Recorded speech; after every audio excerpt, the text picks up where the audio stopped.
No, we'll do monkey. This is fine. We'll do tower. No, let's do monkey because I could always use a good monkey. Alrighty.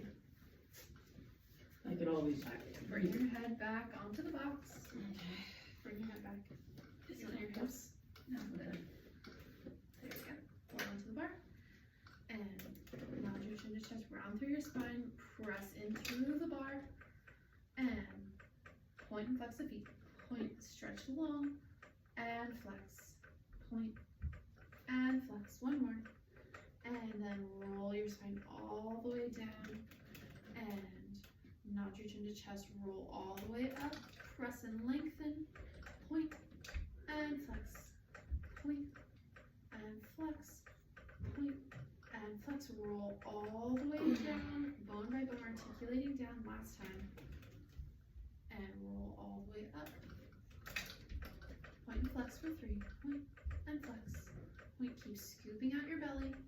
And this time, hold it long. Pull your elbows wide and take a deeper stretch. Ooh. And then roll all the way back down.